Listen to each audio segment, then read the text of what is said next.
Fala pessoal, tudo bom? Vamos conversar hoje sobre as diversas formas de resistência à escravidão no Brasil. Quando a gente fala de escravidão, geralmente vem à mente a assinatura da Lei Áurea em 1888, assinada pela Princesa Isabel, filha de D. Pedro II, que acabou com essa Lei Áurea decretando a abolição da escravidão, decretando o fim legalmente da escravidão no Brasil. É comum a gente lembrar desse fato quando a gente vai falar de escravidão no Brasil, de fim da escravidão no Brasil, né? Na verdade, o fim da escravidão no Brasil, institucionalmente falando, né, socialmente falando, ele nunca existiu. Agora, quando se trata de fim da escravidão legalmente, ou seja, de que alguém escraviza outra pessoa porque está na lei e pode escravizar, aí sim, né, podemos falar nisso a partir de 1888, né, o fim da escravidão, com a assinatura da Princesa Isabel, com a assinatura da Lei Áurea. Ora, mas a questão do fim da escravidão, ela vem muito antes de 1888, né? O fim da escravidão, ela vem muito antes da assinatura da Lei Áurea pela Princesa Isabel, né? Na verdade, nós já tocamos nesse assunto em outras conversas, né, onde apontamos que a assinatura da Lei Áurea ela foi um processo histórico, né, que envolveu muitas outras questões, onde a Princesa Isabel foi obrigada a assinar esse documento. Mas na nossa conversa de hoje nós vamos destacar justamente isso, um contraponto a essa narrativa, né, que está posta aí, e a gente precisa descaracterizar essa narrativa, a gente precisa apontar dados históricos que desconstrua, né, essa narrativa que está posta aí, muitas vezes nos livros didáticos, ainda, infelizmente, né? E nessa conversa de agora nós vamos justamente tocar, né, nesse ponto, ou seja, trazer dados históricos, trazer figuras históricas importantes que contribuíram, né, para o fim da escravidão no Brasil, né? Ideias que estão ligadas à questão de resistência de alguém não concordar em ser escravizado e tudo mais. Então isso é importante que a gente possa destacar. Então a nossa conversa ela vai girar em torno disso, ou seja, falar de que muito além da Princesa Isabel, nós vamos conhecer 6 brasileiros, né, brasileiros e brasileiras que lutaram pelo fim da escravidão no Brasil. Então, o fim da escravidão, como nós dissemos agora há pouco, completou esse ano, o fim da escravidão, 132 anos. Estamos aqui falando, tomando como referência, né, a assinatura da Lei Áurea em 1888. 13 de maio de 1888, que completou esse ano 132 anos, né? Em 1888, a Princesa Isabel, que era filha do imperador do Brasil, Pedro II, ela assinou esse documento decretando, portanto, né, a abolição, ou seja, decretando o fim da escravidão. Embora tenha ocorrido isso, a assinatura da Lei Áurea foi apenas uma assinatura em si, né? Além da princesa ter sido obrigada por várias circunstâncias a assinar essa Lei Áurea, né, não teve nenhuma medida que compensasse as pessoas que estavam ali sendo, abre aspas, libertos. Não teve nenhuma medida de incentivo, nenhuma medida de apoio, nenhuma medida de amparo às pessoas que estavam, abre aspas, libertos a partir daquela data. Ou seja, a decisão da Princesa Isabel, ela veio após mais de 3 séculos, pessoal. Se vocês têm noção de que são 3 séculos de escravidão, são 300 anos, mais de 300 anos em que pessoas no Brasil foram escravizadas simplesmente pela cor da sua pele, simplesmente por sua etnia. Como nós destacamos também em outras oportunidades, apenas 2 grupos no Brasil foram escravizados: indígenas, ou povos originários, ou povos nativos, e negros africanos. Então essa decisão da assinatura da Lei Áurea veio após mais de 300 anos de escravidão, que acabou resultando em 4,9 milhões de africanos traficados para o Brasil, ou seja, trazidos de forma forçada da África para o Brasil, 4.900.000 negros africanos, sendo que mais de 600 mil sequer chegaram ao destino final. Mais de 600 mil negros africanos morriam na travessia, morriam no trajeto da África para o Brasil nos navios negreiros, como nós também destacamos em outras conversas. Mas o fim da escravidão no Brasil, ela está longe de ter sido um ato benéfico, né? Um ato de boa vontade, né? Da monarquia brasileira. Longe disso, não foi, né? O fim da escravidão não foi um ato benéfico, digamos assim, não foi um ato que demonstrou boa vontade da coroa portuguesa, né? Da monarquia portuguesa no Brasil, não foi.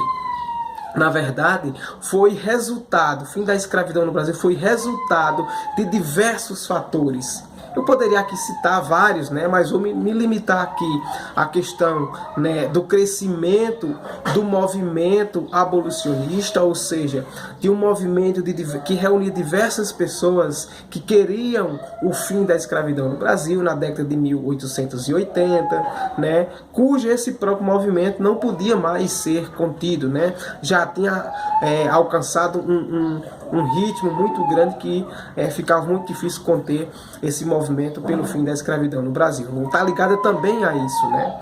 Entre as formas de resistência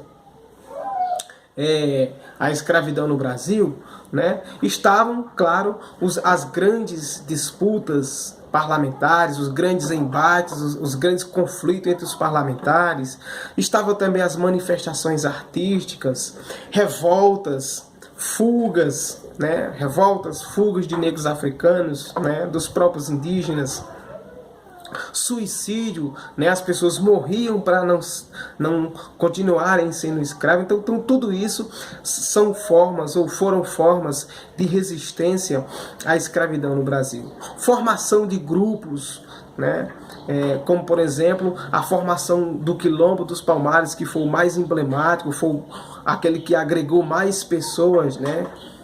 Não só negros africanos, mas indígenas, inclusive pessoas de outras etnias, né, de outras raças que chegaram a participar do Quilombo dos Palmares. Claro que o Quilombo dos Palmares não foi o único a se formar no Brasil. Nós tínhamos outros quilombos, né, como o Quilombo Quariterê, né, várias outras reuniões de escravizados que se reuniam e queriam pôr fim à escravidão no Brasil.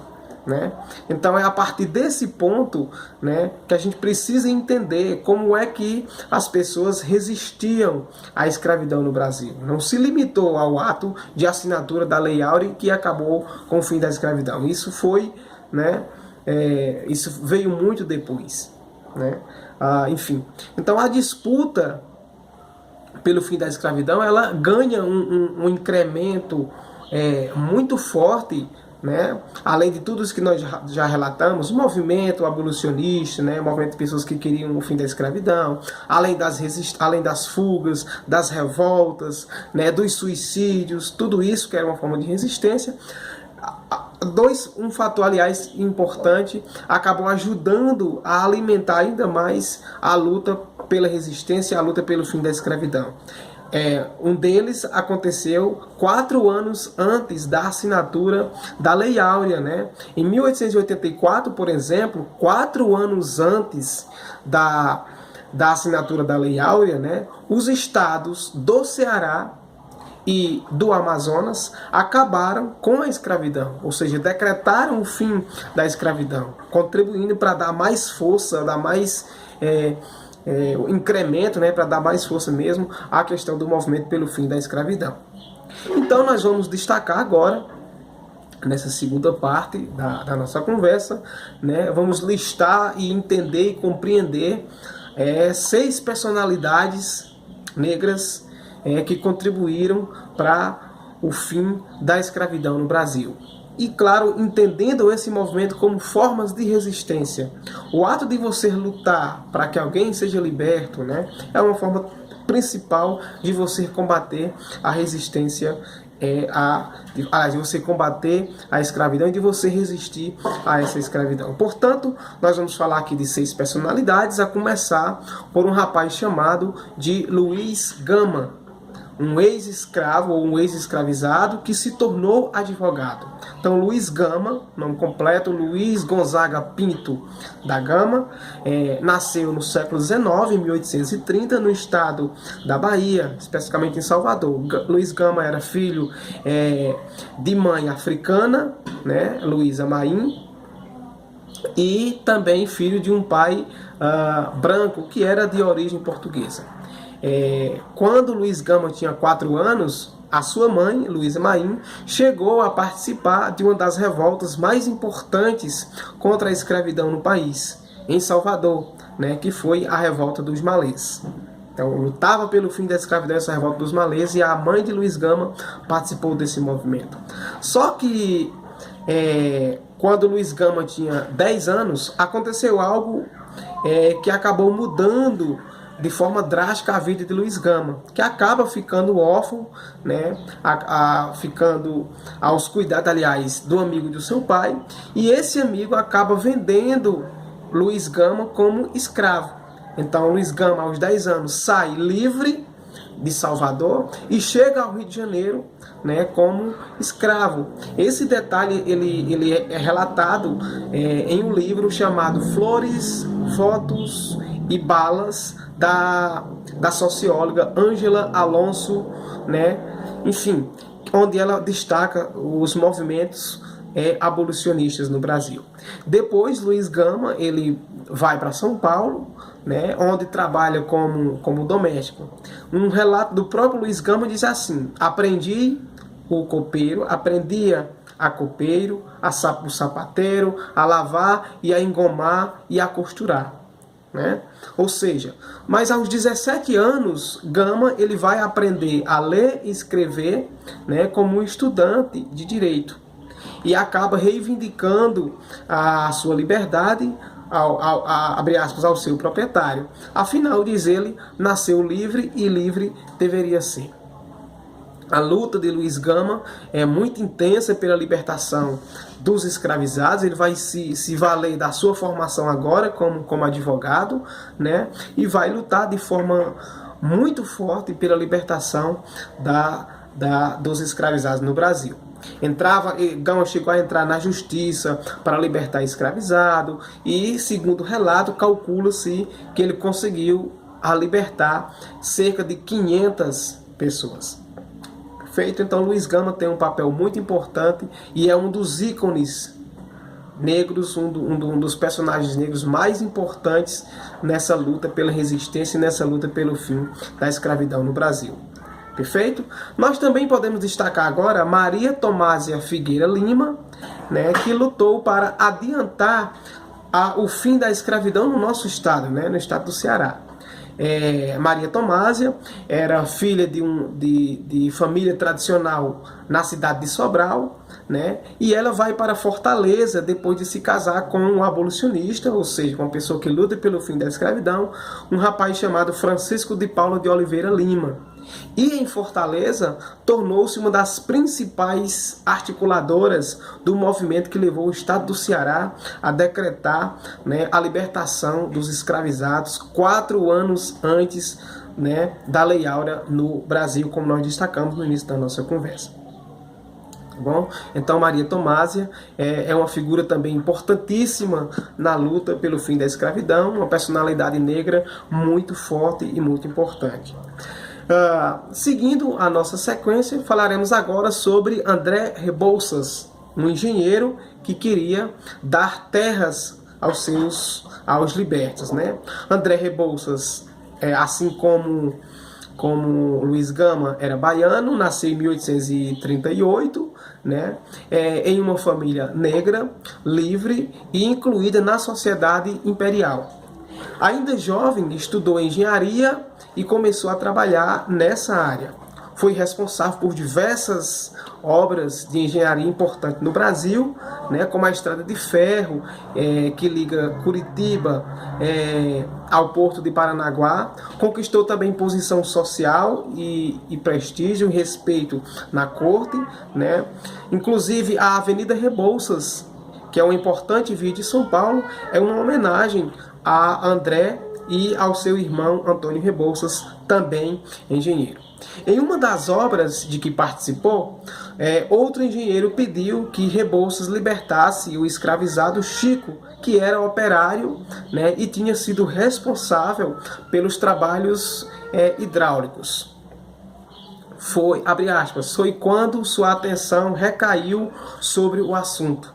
Escreveu Ângela Alonso, né, também no livro que nós relatamos lá no início da conversa, no livro Flores, Votos e Balas. Chico foi então libertado sobre iniciativa e sobre a atuação de André Rebouças. Sou abolicionista de coração. Não me recuso, ou não me acusa, aliás, a consciência ter deixado uma só ocasião de fazer propaganda para a abolição dos escravizados. E espero em Deus não morrer sem ter dado ao meu país as mais exuberantes provas da minha dedicação à santa causa da emancipação. Discursou certa vez André Rebouças na presença do imperador Dom Pedro II. Então as ideias de André Rebouças incluíram, né, não apenas o fim da escravidão. Ele também tinha a ideia de que os libertos tivessem acesso a terras e a direitos, né, para serem integrados e não marginalizados. Essa é uma ideia importante que a gente precisa destacar, porque André Rebouças diz que não basta apenas libertar os escravizados, é preciso dar condições para que eles possam viver, para que eles possam sobreviver, né? Algo que não foi feito com a assinatura da Lei Áurea pela princesa Isabel.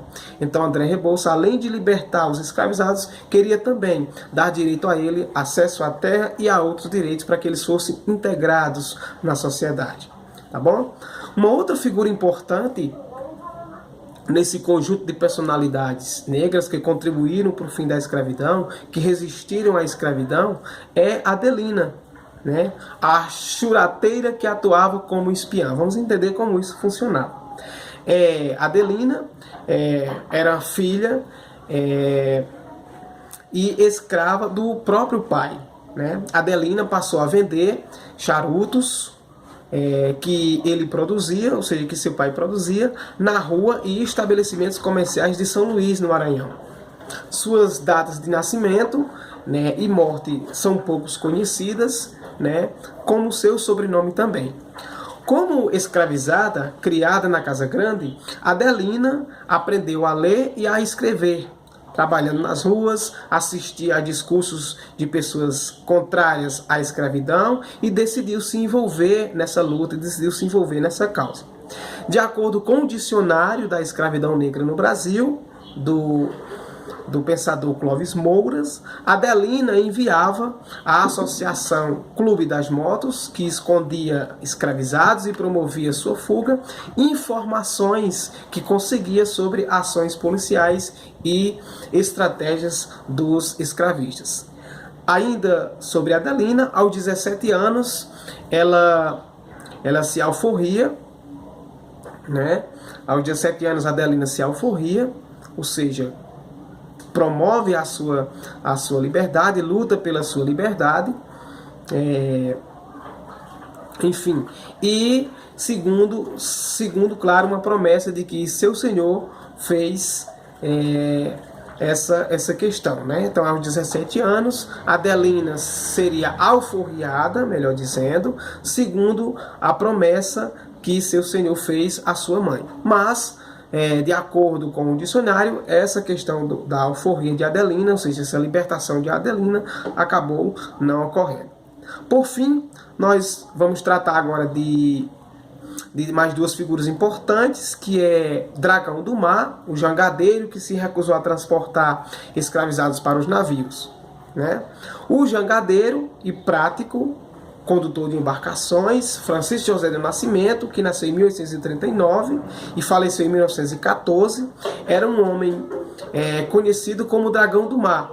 Foi membro do movimento abolicionista no estado do Ceará, uma das principais províncias, a primeira do Brasil, inclusive, a extinguir a escravidão. Com o comércio de escravizados impedidos nas praias do Ceará, Francisco José Nascimento, o Dragão do Mar, foi exonerado do cargo, segundo o registro do pensador Clóvis Moura, e se tornou símbolo de batalha pela libertação dos escravizados no estado do Ceará. Depois da abolição, José do Nascimento tornou-se, aliás, major adjunto de ordem do secretário-geral do Comando Superior da Guarda Nacional do Estado do Ceará e morreu como o primeiro tenente honorário da Armada em 1914. Por fim, nessa lista de personalidades negras, nós chegamos a Maria Firmino dos Reis, que foi a primeira escritora abolicionista. A maranhense Maria Firmino, nasceu em 1825, era negra e livre, mas formou-se professora primária e publicou ainda em 1859 o que é considerado por alguns historiadores o primeiro romance abolicionista no Brasil, o romance chamado de Úrsula.